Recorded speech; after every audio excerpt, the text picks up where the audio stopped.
Welcome to my first episode in my Defensive Science series. I'm not sure if I'm actually going to keep calling it that, but for now, we'll go with that.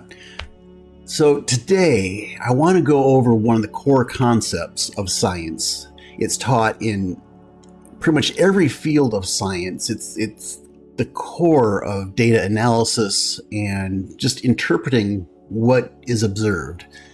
And that's the difference between correlation and causation.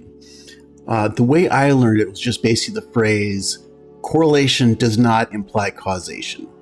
So I've got a couple examples I want to go over, some statistics. Hopefully I don't bore you too much, and see if I can explain it. So let's get right to it. All right, well, the first example I want to give deals with ALS. If any of you aren't familiar, ALS is a really terrible disease that is 100% fatal in anybody that gets it, usually within 1 to 2 years of when they're diagnosed. There are cases where people last quite a bit longer. Stephen Hawking was one example, although there is some debate whether he actually had ALS or just some other motor neuron disease, but he lived, I want to say like 20 or 30 years with it. But yeah, typically people survive just a couple years. So I have a personal interest in ALS, I won't get into here. I may go in, have a separate episode dealing with ALS in the future, but let's just say this story kind of sets a foundation for the remainder of this episode. So I've been doing, I won't call it research, but I've been reading about different treatments and cures, research for cures for quite a while, pretty much my whole adult life.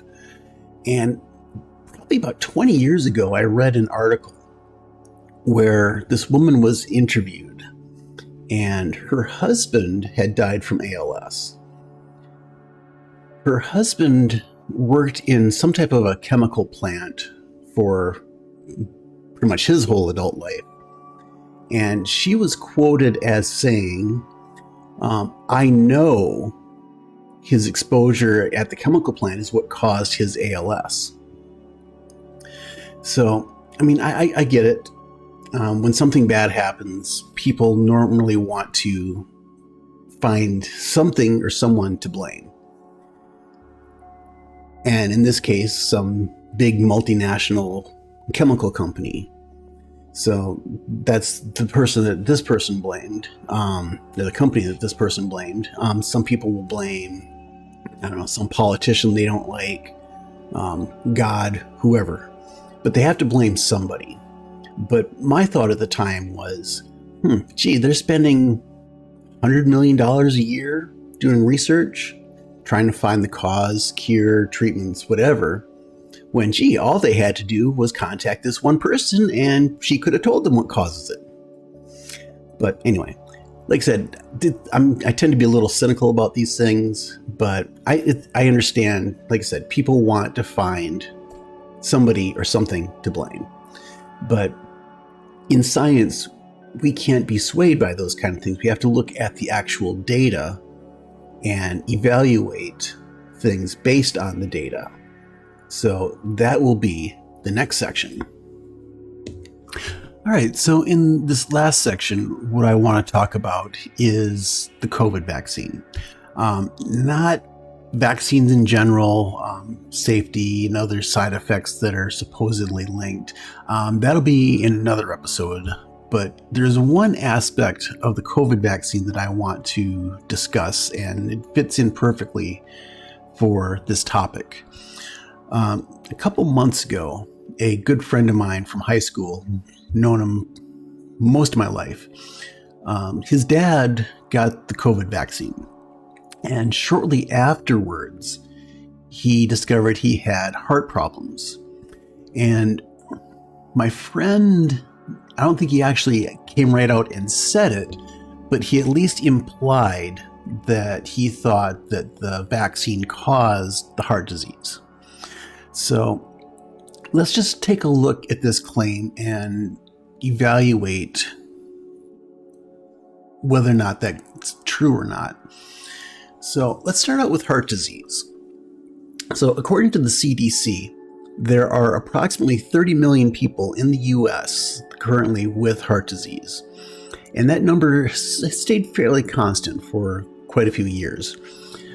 I was not able to find numbers on how many people were diagnosed with heart disease each year, but I did find that approximately 650,000 people die in the US from heart disease.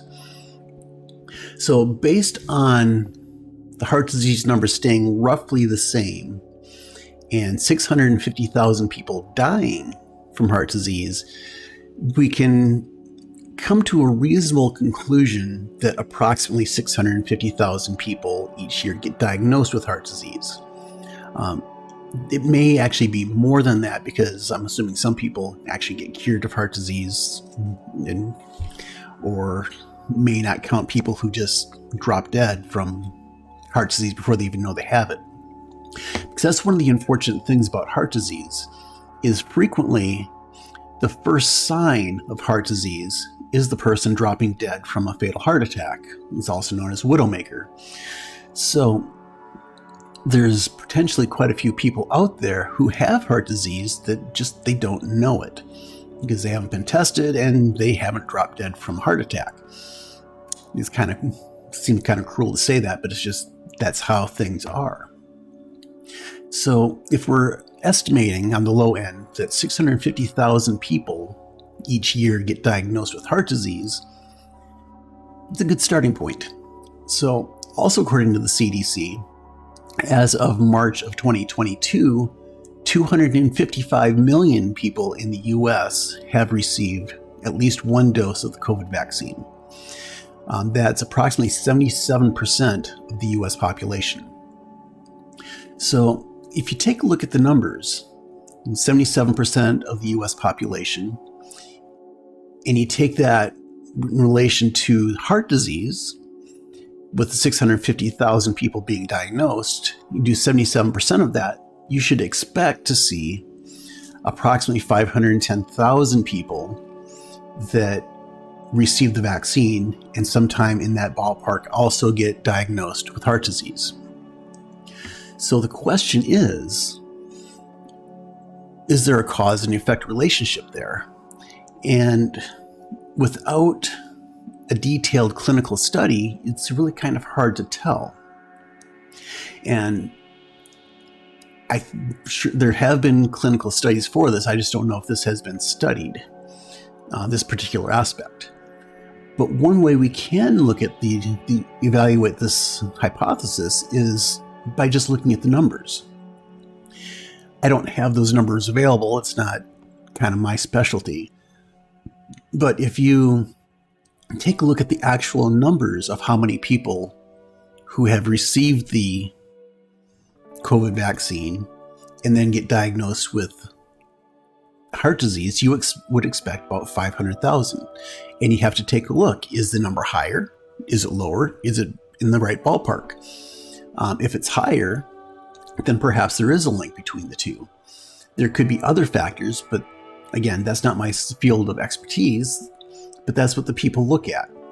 So, okay, there appears to be a link, but are there other factors? Conversely, maybe the number's lower. And is there some type of a protective mechanism? Again, don't know. I mean, there could be other things involved. Maybe the people who got the vaccine tend to be healthier. I don't know. And conversely, people getting heart attack or heart disease after getting it, maybe they were less healthy because they were getting it because of poor health. So that may have increased the numbers. It's the things you just have to kind of look at. You can't just take one event and draw a conclusion from it. So I hope that made sense. If you have any questions, if you want to argue it, whatever, leave a comment down below and we can discuss it. Like I said, I hope that made sense. So we'll leave it there.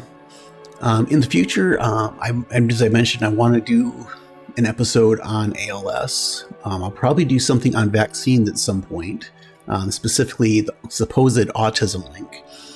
I want to go over some biases like survival bias, Dunning-Kruger, other basic concepts. And then I also want to do some fun stuff like blowing stuff up, general chemistry type demonstrations. So I hope you guys will join me in future episodes. I'm hoping to get them out every couple weeks, I think. So until next time, stay safe, and I will see you in the lab. See ya.